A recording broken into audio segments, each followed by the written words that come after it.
Darryl Starbird. How's that? Sounds What else good. would you like to say? One of the premier, if not the premier, custom car builders in the United States. It is my honor, Mark Gustavson, to spend a few minutes with my old friend and hero, Darryl Starbird, in interview. We'll talk about a few subjects. So thank you for coming out to GSL this year. It's been an honor It's been to have my you here. pleasure. I've had a great time, and like I just told you, we've just been out to the museum, and it was unbelievable. Impressed with this whole thing you've done here. You're to be congratulated. We are to be congratulated. This There is the you effort of a lot of people, including those in this room. So Great. thank you for being here. What's your impression of the state of custom car building right now in the nation? Well, it certainly is. It isn't dying, that's for sure. And the proof of that being is I just came from Ken Design out there right here in Salt Lake City, which I didn't even realize they were in Salt Lake City, but they do the TV show, of course. And the thing they're doing is, and when I left there, I got to thinking, I'm almost a dinosaur compared to what they're doing today. I mean, of course, I'm a hands-on builder, and they got 30 guys out there doing what I do, and one other guy maybe, and had the skills or try to have the skills anyway to do everything, where they've got a specific person to do a specific thing on the car, So it's a whole different world. But as far as just the overall sport goes, I think there's probably more cars now, even 50s type cars, than there was in the 50s, in essence. But it is a niche market, no question about that. It's not as mainstream as it was at one time. I worked my whole life trying to make hot rodding and custom cars mainstream, so to speak, to appeal to everybody, not just a collect few. And at least that's what TV's doing again in a big way, is because there's a half dozen car shows on now about this type of sport. Of course, like I say, they're doing a little different thing than what we did. The old school, of course, there was a dozen of us that did everything, and we built cars from scratch up, but we did them with very limited tooling, very limited experience, really. I mean, compared to what they're doing today, So. What was it like to work with Cushenberry and Winfield and Barris and the Alexander brothers? What was that experience like for you? Well, of course, Gustavson worked with me. He's from Wichita, Kansas, where my shop was, Star Custom. So he was a good friend, and even when I put the bubble on the Predicta that didn't get here in time, I went to his shop in Monterey to cut the top down and put it on the car, so I could take it to have the Carcraft do the cover on it. He was a great guy to work with, and a very talented kid, even when he was in Wichita. Of course, we were both in our late 20s at that time, doing custom work, He moved to California to try to do something out here. And of course, he told everybody out here he worked for me, because I already had a little bit of a name when he came out here. Sure you did. Of course, as the years went by, he just hung around the shop. But anyway, it don't matter. But anyway, Barris, he's a whole different animal, of course, but a great guy to work with, really. George has always been real good to me, and we've had a lot of real good experiences together. And so I've never really felt real competitive against George, like a lot of guys, or animosity, or whatever you want to say about George. George, a quick story about it. The Cosmo Ray, for instance, which I built for a fellow. That was the bubble top 64 Corvette. Right. And he did a few work on it, changed it very mildly, and painted it, and bought it actually from the guy I built it from. Greenwald? Yeah. Greenwade was his name, yes. Yes. But he I kidded him many times when we were together, and when I see him, it's the best car he ever built. Even though I had it in car, Rod and Custom cover and in the magazine in my name long before he ever got a hold of it. Sure. Another little tidbit: the original owner of it that sold it to him had a nice big sign made for the shows, and it explained it, and it said, Darryl Starbird built and all that. Well, for a couple of years after that, every time I go to a show, they just turned that sign around and put George Barris on the back of the same sign. So all you had to do was turn the sign around in my car. But anyway, that's George, and had a lot of fun, a lot of experiences together. When we did the Ford Caravan thing, and George was a big part of it. Mm-hmm. You know, we traveled nationwide. At that time, he was with AMT, of course, and I was with Monogram. And Monogram would ship me to the shows, and they would all be there too, of course, around the country. And George and I hung around together and really got to be good friends, where most of the guys didn't like George. They were strong competitors, I should say. You know. But him and I, for some reason, never really got to that point where we felt one was stepping on the other one, so to speak. You know. So I enjoyed working here. Gene Winfield, of course, one of the other fellows that him and I have gotten along, and I used a lot of his cars in my shows that he built over the years for the movies in my car shows that I produced. So Gene and I've got along good. He's been back to my show numerous times and featured with cars as well as just personality or celebrity type person. He's still working strong out in the Mojave Desert. Pardon? He's still working in his shop in the Mojave Desert. Oh yeah, he's still out there in that old desert, and I've been there, of course, and you have too. It's a tough place to have to work when the wind blows. That sand comes in there terrible, and it's hot out there. But Gene, you know, was originally, of course, in L.A. and right downtown, and had been there for many, many years. So zoning run him off, and that's when he went out to the desert. But today he's 4 years older than I am, 89 years old, I think he is, and still goes like a man of fire. I mean, I even admire how he managed to get all around. He's somewhere every weekend. Him and I went to Sweden together and did a big show in Sweden. Mm-hmm. And so anyway, we've got a lot of close relationship, him and I have, especially in the past 25 years, you know. Sure. Did you ever work with the Alexander brothers? Oh yeah, yeah, brothers are in our museum. I knew Mike and Larry very well, and What do you think of their work? they did excellent work. Dave Stuckey, that worked for me for years, that finally went to Detroit for AMC. They come to me, AMC did, and wanted me to go work for them in 1963. And Dave, my foreman at that time, I said, I won't go because I've got my shows going. My whole career was going. I didn't want to go back up there. But he did go there and went to work in the concept department, which is where they wanted me to work. But he only lasted about a year because he went up there on the assumption that he would build concept cars. Well, he ended up building a door handle, a piece of the dash, or something, you know, a real small part of the whole team. Well, anyway, he quit and went to work for the A Brothers. And you probably remember the Dodge Diora truck. Sure do. Which is A Brothers' truck.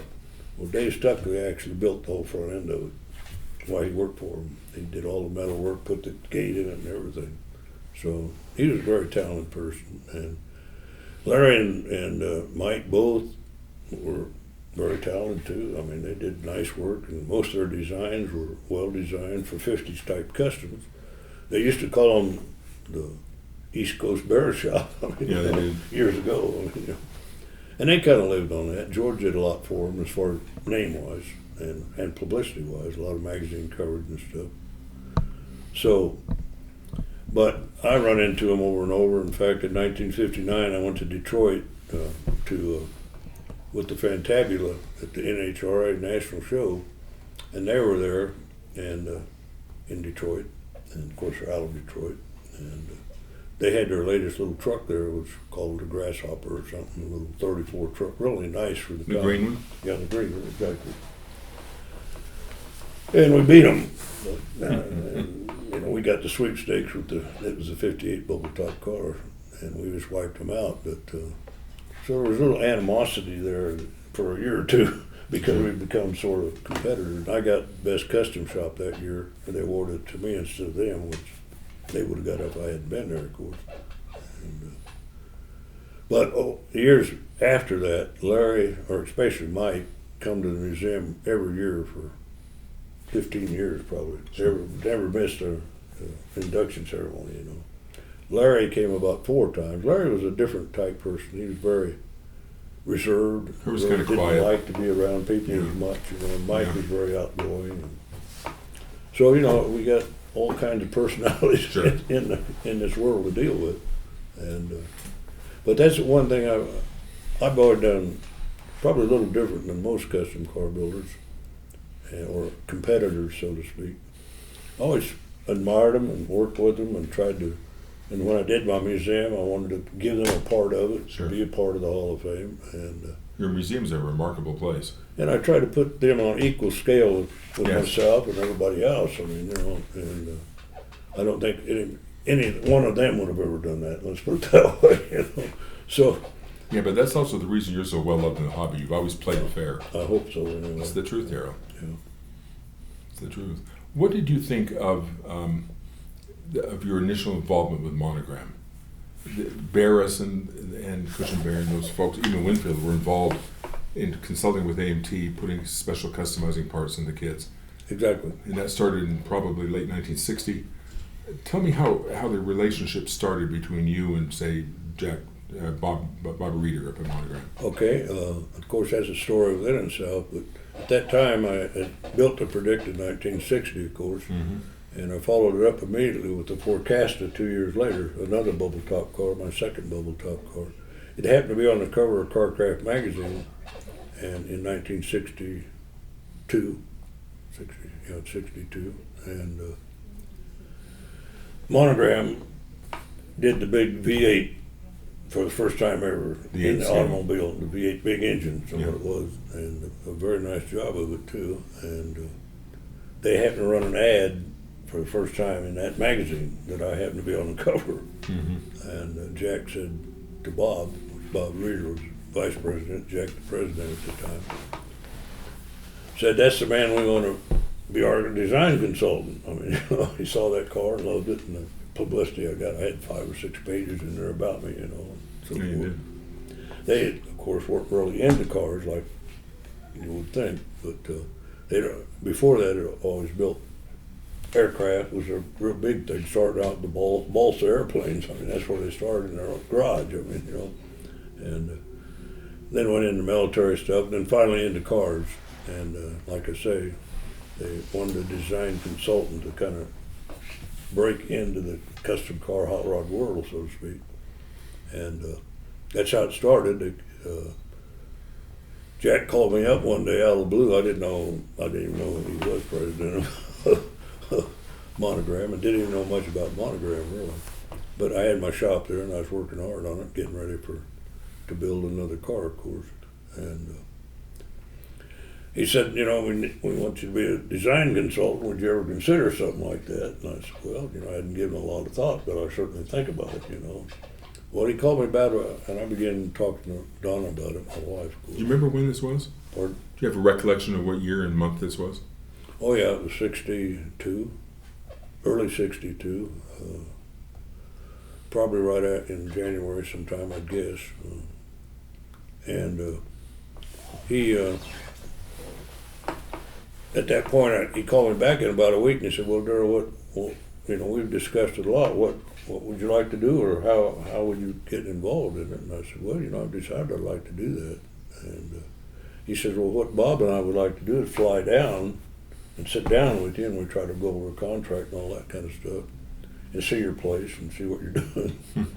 Well, my shop in 1961 was a 6-car garage. And I think they thought I run Boeing aircraft company. In essence, in their mind, I'm sure, because I did get an awful lot of publicity in about 4 or 5 years there, and you would think I'd have like Kendig has today. But it was a whole different atmosphere, a whole different story in them days. But anyway, I even went to, and I told this before, to the degree of quickly putting together an office in my shop, because I didn't have an office. I had a desk up there, and that was it. And the rest of it was all building cars, of course. And but to impress them, so to speak, I put a whole office in and chairs and you name it, to close off part of the regular shop. They both flew down there, and we sit down and talked. What was that conversation like? Well, I'm sure they were a little bit shocked over the whole situation, but I don't remember the details. I was probably more worried about it than they were, what their impression was. Sure. But we sit down and talked, and man, they seemed to think I was as important as anybody in the world. At that conversation anyway. and they certainly wanted to pursue the idea of me doing cars. They had just started doing the engineering on the Big T. Roger Harney had just started doing the work on it when they first come talk to me, and so they already got in thinking about getting into the, and because they did that Chevy engine, they went to the Big T, of course, which had the Chevy engine. Same scale. So that was the next logical step for them. Mm-hmm. So I went up, and they had me come up there right away, and I signed a contract with them, got the lawyers and all that stuff. That's the first thing I did. I went up there and kind of critiqued Roger's start on the Big T, and we finished that up. And of course, they put me on the box and all that. I signed a 6-year contract with Monogram from '62 to '68, actually, early '68, and. That's kind of the story of how I began with Monogram. What were your first duties under your contract? To come there and just critique engineering, really. That was the whole idea. I just would go up there at least once a month and sometimes twice a month, depending how we were along on the particular project, and just sit down with the engineering department and go over to the tooling. And I didn't know anything about the actual tooling part, but they wanted to be sure everything was going the way they wanted it before they went into the expensive tooling. At that time,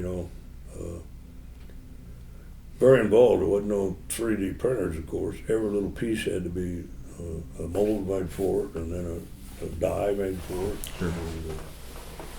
And, so it was very expensive to do it, even in them days, to build the tooling for the model. So it had to be right off, and the tooling especially. So I just kind of critiqued the design of whatever we were doing at the time, and they were always very good to me. If I wanted anything, they were right there to do it. And even in 1960, right away we went to work on building a Big T, the actual Big T. Sure. About the same time they were finishing up the engineering on the Big T. Turned right around and started right immediately on the Big Deuce, the 32. We didn't actually do the tooling on it till I got the Deuce done. And then I took it up there and they did the tooling right off of it. The other Big T was done all up there, of course, and the tooling was done when the kit was almost done when the car was done. They kind of wanted the two, and they did, promoted the two together at the beginning of it, so forth.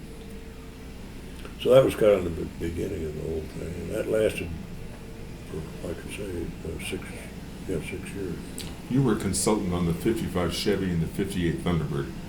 You added the customizing parts and so forth. How did that work? How did you work with them to design those parts? I sat down with Roger, and he was an illustrator or artist, and an engineer, so to speak. Him and I together would sit there, and I'd tell him my ideas. I'm not an illustrator by any means. I get lots of ideas, and even the cars I built were along in my head. I do real rough sketches, and then I have an illustrator actually do an illustration of it. In some cases, not always. Lots of times, I'll lay a car out in full size out of steel tubing, stations, so forth, and then pull sheet metal over it.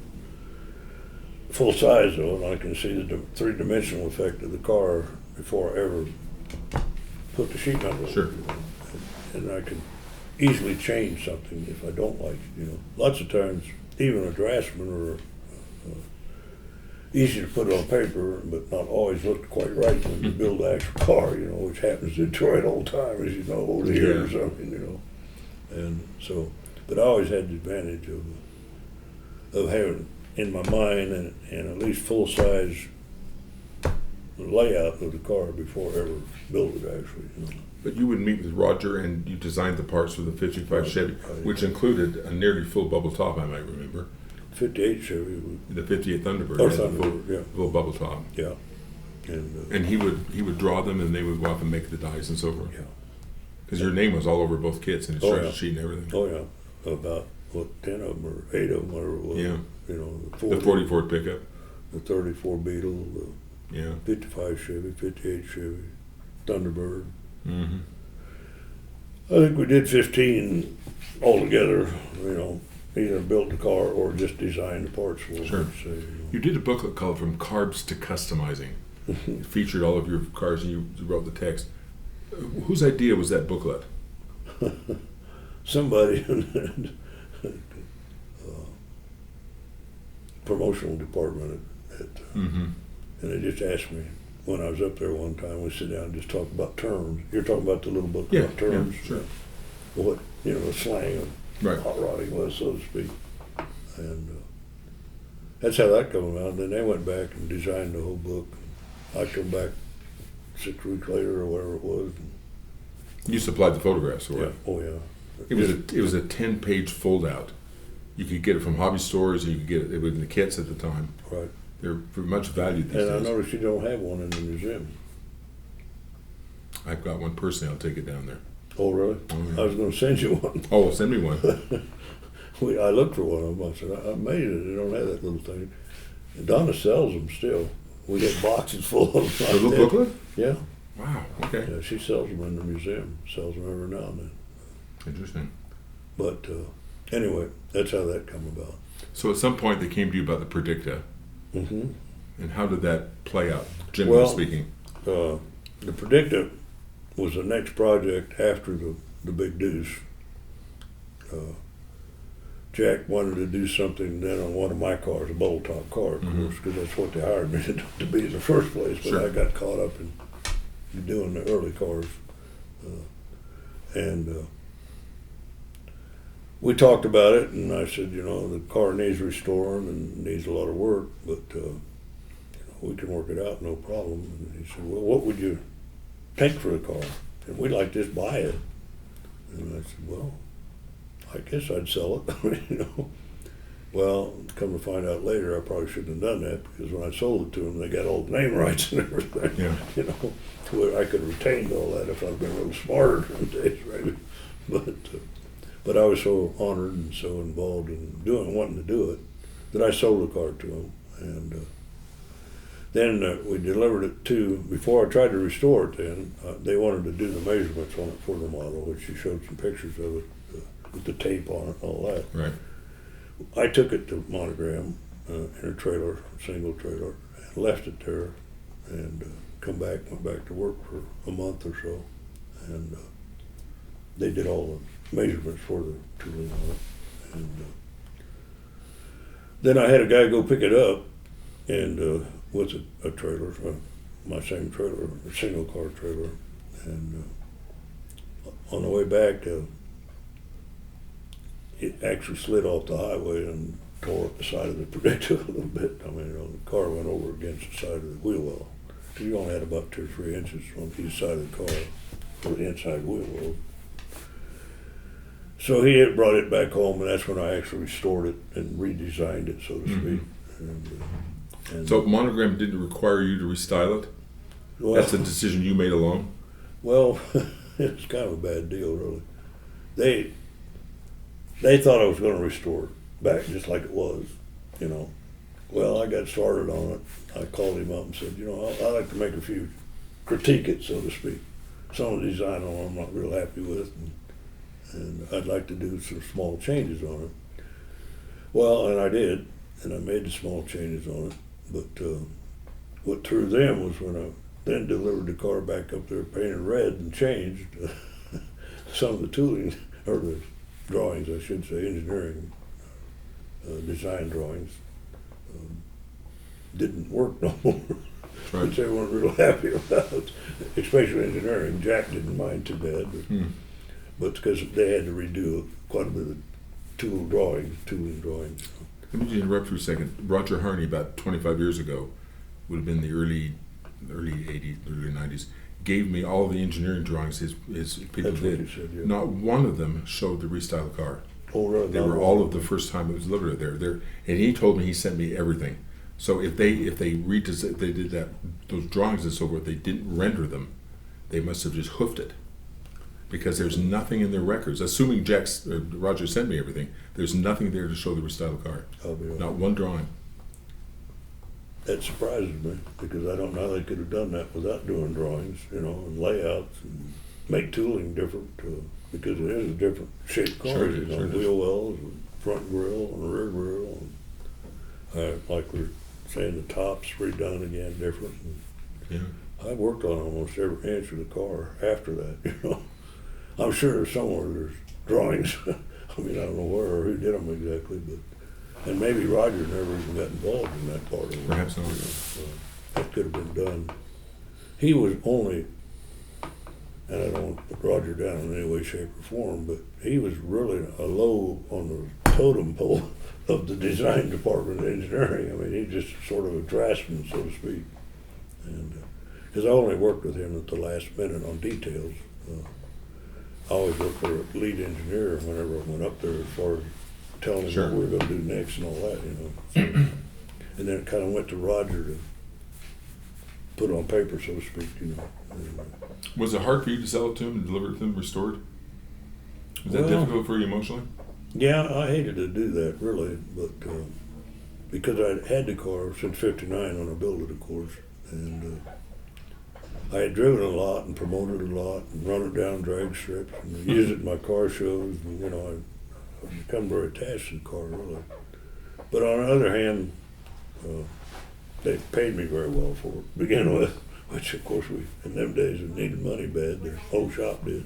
And so it was a blessing, so to speak, but kind of sweet and sour too at the same time, I guess, you know. But they become very, very good people. Had me go to different places that the Predicta went, you know, at hobby stores and world fairs, you name it, you know. So I got a lot of use out of the car. And anytime I wanted to use it, actually, or wanted it for something, picture-wise or whatever, you know, they were certainly would let me do that. I mean, in fact, the guy they hired to haul the car originally was actually, Findlay? yeah, he actually was Dave Poole's best friend, which worked for me. So that's how he got the job through me, actually. He's a nice fellow, by the way. Yeah, he was. Spoken to him. Yeah. Why didn't they do a kit of your Futures or your Forecasta? No one did. No, it never was done. Two reasons there. The fellow I built that car for was a chemist from Columbus, Ohio. Is that Chuck Miller? Chuck Miller. Chuck Miller turned out to be, lack of a better word, kind of a con man. And as I got to know him better, he used to come to the shop. He brought the car down, or he'd come down and we talked. He had a '58 Chevy that he showed in our car shows or my car shows. And so that's how I met Chuck Miller, the owner of the Forecaster. And so anyway, I told him I was going to build another bubble top car out of a Corvair, and we got to talking. He said, "Man, I'd like to finance that for you, you know, and I'd like to own the car, you know." And I said, "Well, that's fine. That's what I need exactly, because I really don't have the money or the time to build it right now anyway. But if you want me to build it for you, that's great, you know." And I did. I sat down, and he actually come down there in about a month and spent the next 3 months with us while I was building the thing. He didn't go back to Columbus. Well, when I got it all done and painted, he had paid me about half of it as we went along, you know, of the cost of the car, which I insisted on. Sure. But he owed me about 50% of the price at the end of it, and he wanted to give me a check for it. And I said, "Well, Chuck, I won't take a check. I got to have cash or a certified check or something. I mean, you know." Because he wanted to take the car to Columbus right away, you know, because he got a trailer made in the meantime and was ready to take it back up there. And but I got to know Chuck a little bit, and he had got to know a girl there in town and actually moved in with her, and she went down and borrowed a bunch of money on her car. She just got divorced and gave it all to Chuck, and he'd give some of it to me, and had no intention of ever paying her back. I mean, in essence, I mean, 'cause she just got divorced and got a pretty big settlement out of the whole deal, I guess. Well, anyway, make the rest of the story, and you probably don't want to use all of this, but he then I told him he could have the car, so he goes back to Columbus and he disappears for a couple of weeks, and he comes back and he's got the money, and he pays me, and I said, "Well, that's great, Chuck, take it. You know, it's your car, no problem." Meantime, I actually toured it. I did a thing called a custom car caravan, and I went to. We booked 12 cars, into about 10 cities, starting in Memphis, Nashville, Cincinnati, Louisville. And these 6 cars was a complete show. And believe it or not, but the 6 of them pulled, 6 customs pulled the trailers and or the cars. So, but we showed all 12, you know. And, but on the way to Memphis, some of them got damaged, and it seemed like every show we went to from then on, some of them got damaged one way or another. So we ended up got in really bad shape after about the 6th show, and we weren't making money. I just dropped the rest of the tour and headed back home and sent everybody home with the cars and towing and whatever not. And I spent the next 3 months repairing cars to give them back to the owners because I didn't own the cars.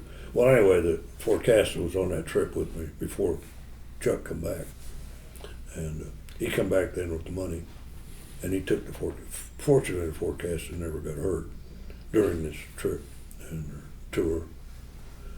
So he took the car and went home with it, but in the meantime, he got arrested as soon as he got in Columbus, Ohio, because his grandmother was older, and she had GM stock, and he stole the stock from her and cashed it all in to pay me.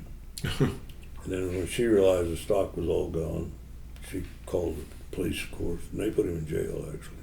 He went to trial and ended up, I don't know how long he got or how long he ended up, but he actually got convicted of fraud. And he lost the car. He sold it immediately, or I suppose his grandmother did, to get her money back. Mm-hmm. And the car went to Columbus, Ohio. And then I lost it. Is that when they restyled it? No. Or did Miller restyle it? No, actually, Jack Florence restyled the car, made astrometrical. Remember when it was astrometrical? Mm-hmm. That was Jack Florence. And he was actually in the Chicago area, Jack was. And, or no, Detroit area, that's where.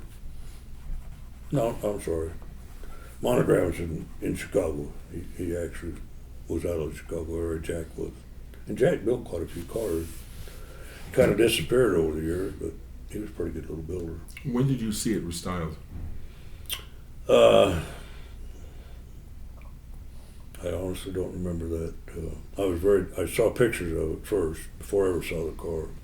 I was shocked. I mean, in fact, I didn't even realize that Chuck and Miller had actually lost the car totally. I knew he had that problems, and I knew he was going to trial over it, but I never did realize he went to jail till later, and they sold the car off, to pay her back.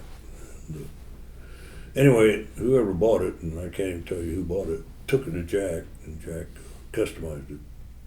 And I'm not sure why they changed it or anything, because it wasn't hurt very much at all. Maybe the paint was hurt by this time, I don't know.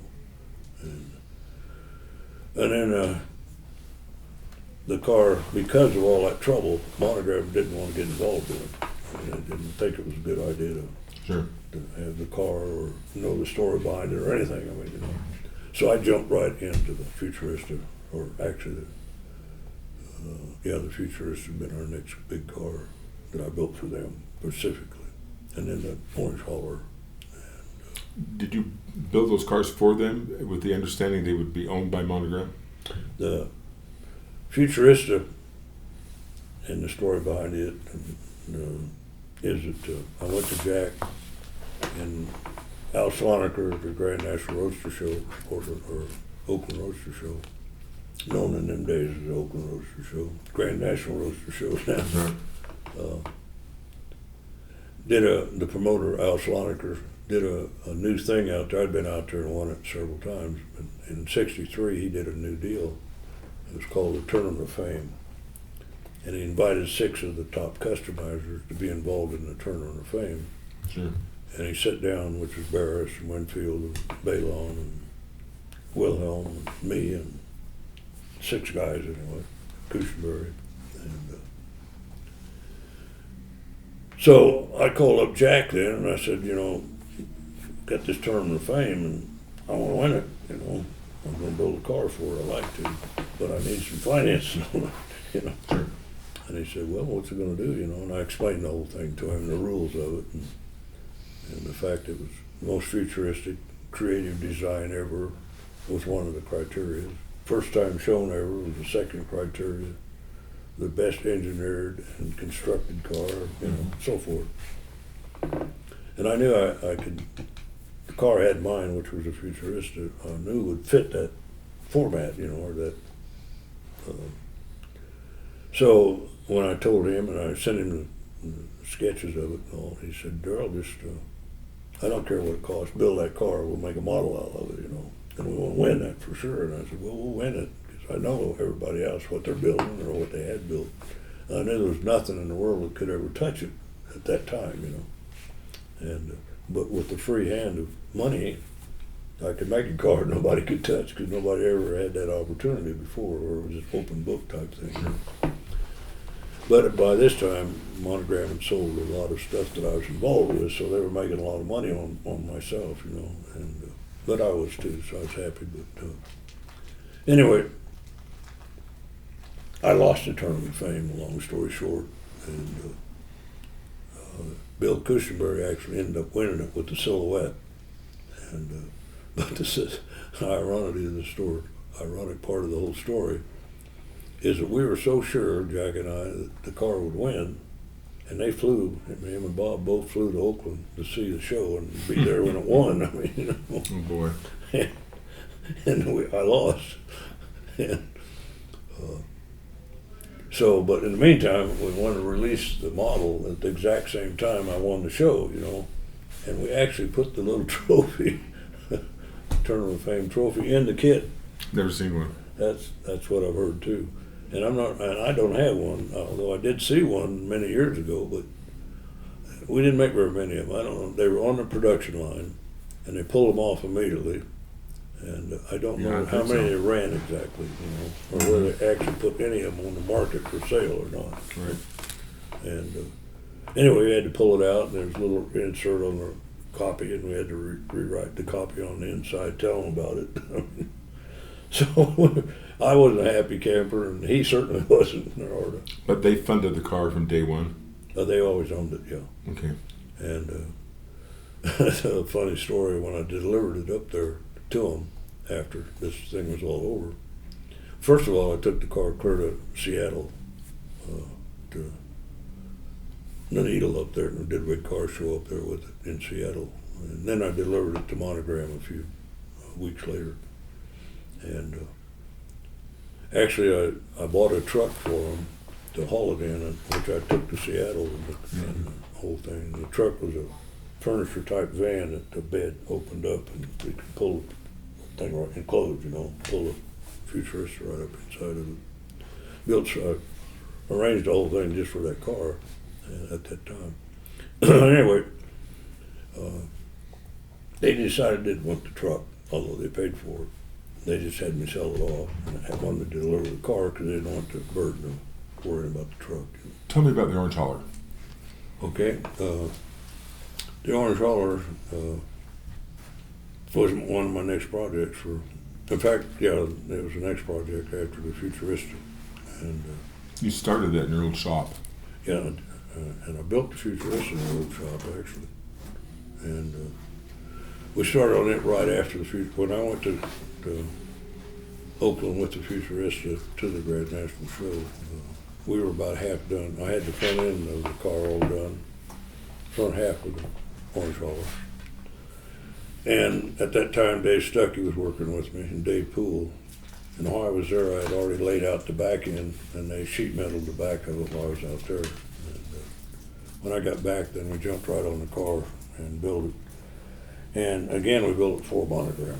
They actually owned it. Did they fund it from day one? Right, exactly. Okay. And they paid you to hire subcontract labor and so forth? no, them guys actually worked for me. Okay. Besides them, Okay. And we did all the work. I did most of it. They were both. David Stuckey worked for me for 8, 9 years at that point. David only worked for me about. He came out of Chicago. He had his own shop in Chicago originally. Dave Poole.